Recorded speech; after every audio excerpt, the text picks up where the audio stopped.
అనుకుంటున్నారు?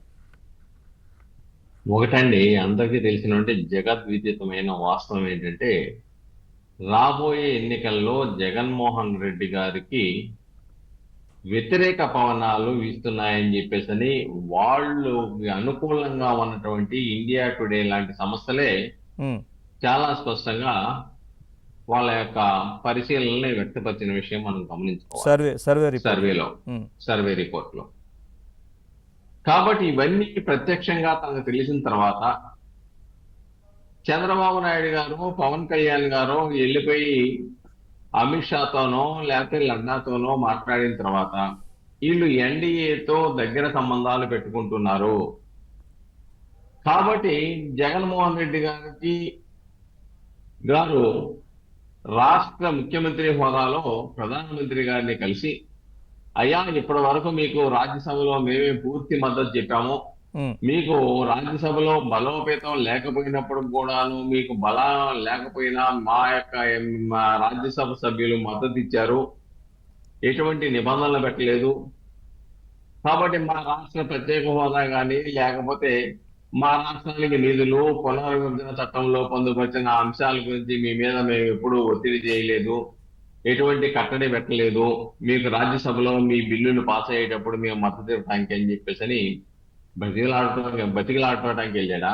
ఉమ్, లేకపోతే రేపు రాబోయే ఎన్నికల్లో మీరు మాకు కూడా మద్దతు ఇవ్వండి, తద్వారా మేము ఎన్నికల్లో విజయం సాధిస్తాము, లేకుంటే మీ యొక్క ఎలక్షన్ కమిషన్ యొక్క సీరియస్నెస్ ఏదైతే చేస్తూ ఉందో, ఏదైతే సీరియస్ గా కొన్ని చట్ట వ్యతిరేక చర్యల్ని ప్రత్యక్షంగా చూసి సంబంధిత అధికారుల మీద చర్యలు తీసుకుంటుందో అలాంటి ఏమి చేయొద్దని అని చెప్పడానికి వెళ్ళాడా ఉమ్, అనేది ప్రజలు అర్థం అనుకుంటూ ఉన్నారు. ఉమ్, ఇక్కడ ఒకటి సజ్జల రామకృష్ణారెడ్డి గారు, ఇక్కడ నాకు అర్థం కాని సమస్య ఏంటంటే, అయా సజ్జల రామకృష్ణారెడ్డి గారు మీరేదో 140 కోట్లు తిన్నా మీ ఖర్చు అయింది మీకు అని చెప్పేసి అని మీరు తీసుకున్నారని చెప్పి ఏదో పత్రికలో వచ్చింది. ఉమ్, అసలు మీ యొక్క స్టేటస్ ఏంటి? మీరు ప్రభుత్వానికి సలహాదారుడా, లేకుంటే ప్రభుత్వాన్ని నిర్ణయించి డిఫాక్టో ముఖ్యమంత్రివా, ఉమ్, లేదంటే ఇతర మంత్రులు కూడా మొత్తం సర్వం నువ్వేనా? కాబట్టి ముఖ్యమంత్రి గారు ఒకవేళ రాష్ట్ర అభివృద్ధి కోసము, రాష్ట్రానికి రావాల్సిన నిధుల కోసము ప్రధానమంత్రిని కలిస్తే ఆయన గొంతు ఎందుకు మోగపోతూ ఉంది? ఎందుకు మాట్లాడలేకపోతా ఉన్నారు? ఇన్ని సంవత్సరాల పాటు నువ్వు మోడీ దగ్గరికి అనేక పర్యాయాలు తిరిగావు. సిబిఐ విచారణ జరుగుతున్నప్పుడు అవినాష్ రెడ్డిని అరెస్ట్ చేస్తున్నారు అంటే పరుగులెత్తావు 2-3 సార్లు. లేకుంటే సిబిఐ కొద్దిగా అడుగు ముందుకు వేసి దీంట్లో ఇంకా అదృష్టమైన శక్తులు ఉన్నాయి అని చెప్పేసి అంటే పరుగులెత్తావు. నిన్న కోడికత్తి సీనికి బెయిల్ వచ్చి బయటకు వచ్చిన తర్వాత మరలా ఏమైనా కానీ ఎన్ఐఏ వాళ్ళ ద్వారా సుప్రీంకోర్టులో బెయిల్ రద్దు కావాల్సిన చర్యలు తీసుకోమని అడగడానికి వెళ్ళావా? లేకుంటే కోడికత్తి సీను బయటకు వస్తే నీకేమైనా ఇబ్బంది జరుగుతుందో వెళ్ళావా? ఇన్ని సమస్యలు ఇక్కడ కనబడతా ఉన్నాయి. ఇక్కడ ఒకటి, నువ్వు ఆంధ్రప్రదేశ్ యొక్క అభివృద్ధికి సంబంధించిన నిధులు కావాలనుకున్నప్పుడు ఇంతకాలం ఎప్పుడైనా కేంద్ర ప్రభుత్వాన్ని పోలవరం నిధులు ఇవ్వలేదు, ఆర్ఆర్ ప్యాకేజీలు ఇవ్వలేదు, గ్రామాలను తరలించారు కానీ వాళ్ళకు వసతులు కల్పించలేదు, అలానే ప్రైవేట్ పరంగా చేస్తున్నటువంటి విశాఖ ఉక్కు ఆంధ్రుల హక్కు విషయంలో మాట్లాడలేదు.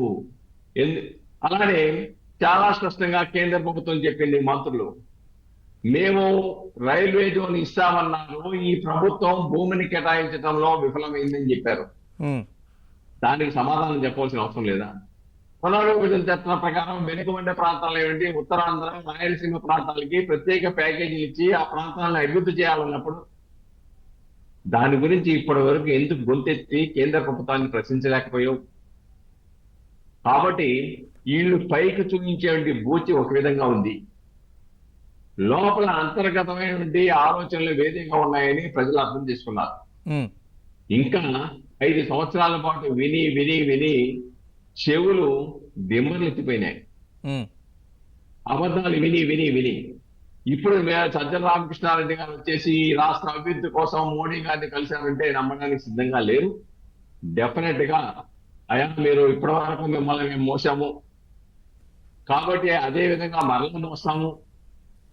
కానీ మీరు చంద్రబాబు నాయుడు గారితోనో వీళ్ళతో పొత్తు పెట్టుకోకండి, ఎన్డీఏలో వాళ్ళని ఆహ్వానించకండి, మేము పూర్తిగా మద్దతు ఇస్తామని తెలియజేశారు ఎల్దేడా ఉమ్, అనేది ప్రస్తుత రాజకీయ పరిస్థితుల్లో చాలా స్పష్టంగా కనబడుతున్న అంశం. ఉమ్, కాబట్టి ఇక్కడ చాలా స్పష్టం, జగన్మోహన్ రెడ్డి గారు ఈ రాష్ట్ర అభివృద్ధి కోసం వెళ్ళలేదు. రాబోయే రాజకీయ ఇబ్బందుల్ని ఏ విధంగా అధిగమించుకోవాలో దాని గురించి ప్రాధాన్యపడడానికి వెళ్ళాడనేది ఏమాత్రం కొద్దిగా ఆలోచించే వాళ్ళకి స్పష్టంగా కనబడతా ఉంది. రైట్. కాబట్టి చాలా స్పష్టంగా ఇంతకుముందు కొన్ని సర్వేలు ఇస్తే ఏం చెప్పారు, ఇది ప్రతిపక్ష పార్టీకి అనుకూలమైన సర్వే సంస్థలు కాబట్టి వాళ్ళు చెప్పించారన్నారు. ఈ రోజున నీకు అనుకూలంగా ఉండే సర్వే సంస్థే చాలా స్పష్టంగా చెప్పింది, 17 ఎంపీలు టీడీపీ. తెలుగుదేశం పార్టీ కూటమికే రాబోతుందని. ఉమ్, అలానే 8 మాత్రమే వైసీపీ. వైఎస్ఆర్సీపీకి వస్తాయని చెప్పేసి. అంటే ఇది ఇప్పటి వరకు ఉన్నటువంటిది. ఉమ్, రేపు నాడు ఇప్పటికిప్పుడు ఇంకా ఇప్పటికిప్పుడు ఎన్ని కూడా ఎన్నికలు వచ్చిన జరిగితే తర్వాత, ఇప్పుడు ఎన్నికలు జరిగితే వచ్చే రిజల్ట్స్ చెప్పారు వాళ్ళు.